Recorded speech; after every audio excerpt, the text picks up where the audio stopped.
저는 호프만 라이프니츠 계수로 다시 돌아왔습니다. 그러면 돈을 받는 사람 입장에서는 단리로 계산하는 호프만 계수와 복리로 계산하는 라이프니츠 계수 중 어느 것이 유리할까요?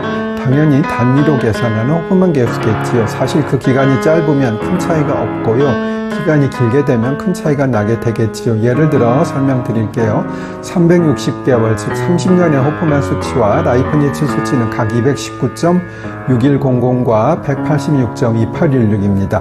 즉 단리 계산이냐 복리 계산이냐에 따라 단리로 계산할 경우 복리보다 약 18%나 더 받게 되는 것입니다. 그런데 사실은 할인해서 받는 경우는 복리로 계산하는 것이 맞겠지요. 그런데도 단리로 계산해 주는 것은 손해배상을 받는 입장에서는 당연히 좋은 것이고요. 손해배상 전담 판사라 하면 매일 저런 수치만 찾고 있습니다. 법정에는 마이크가 설치되어 있습니다. 말을 할 때 마이크에 가까이 대고 해야 할까요? 아니면 그냥 해도 될까요? 정답은 전자입니다. 사실 법정의 크기에 따라 다르고 요즘은 법정이 작은 경우도 많이 있기는 합니다. 그러나 법정이 큰 경우나 목소리가 그리 크지 않은 경우에는 마이크에 대고 말을 해야 원활한 소통이 되긴 합니다. 더욱 증인으로 출석해서 증언을 하는 경우라면 꼭 마이크에 대고 말을 해야 합니다. 왜냐하면 속기사는 일단 법정에서 속기의 초안을 작성하기는 하지만 문제가 있다면 녹음을 듣고 그것을 수정하기 때문이지요.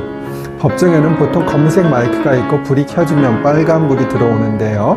만약 서게 되면 마이크를 위로 올리면 되고요. 오래 말하게 되었는데 그냥 놔두고 허리를 굽혀 말한다면 허리가 아플 수도 있겠지요.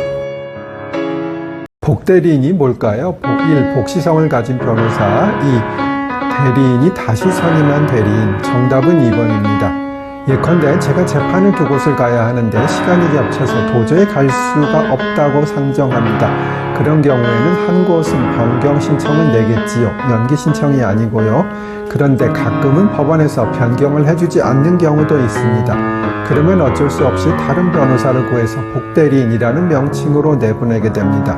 법률적으로는 대리인이 그의 권한 내의 행위를 하기 위하여 대리인 자신의 이름으로 선임한 본인의 대리인이라고 설명되고 있습니다. 즉 복대리인은 본인의 대리인이고 대리인의 대리인은 아닌 것이에요. 저는 쇼츠에서 이어집니다. 그럼 복대리인은 사건의 내용을 잘 알까요?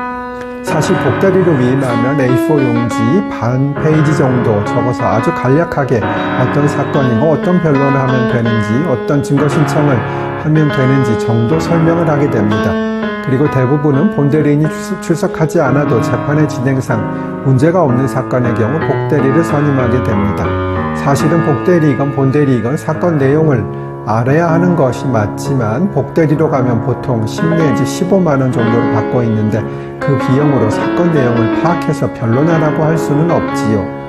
그래서 사건의 자세한 내용을 모르고 진행을 할 수밖에 없는 것이 현실입니다.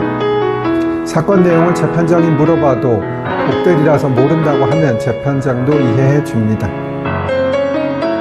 저는 쇼츠와 조금 관련이 있습니다. 가끔 재판장이 변호사에게 질문을 하면 저는 실제는 담당 변호사가 아니라서 모른다 아니면 최근에 사건을 맡아서 잘 모른다 이런 대답을 하는 경우가 있습니다. 그러면 혼날까요? 안 날까요? 정답은 때에 따라 다른데 무서운 재판장은 당연히 야단칩니다.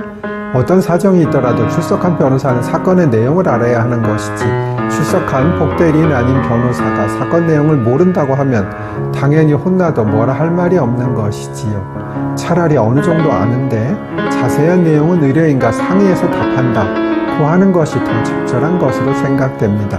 다만 지난번에 설명드린 것처럼 복대리인이 출석한 경우에는 본대리인에게 물어보고 다음 기일에 답변하라 정도로 하지 모른다고 야단을 치지는 않습니다.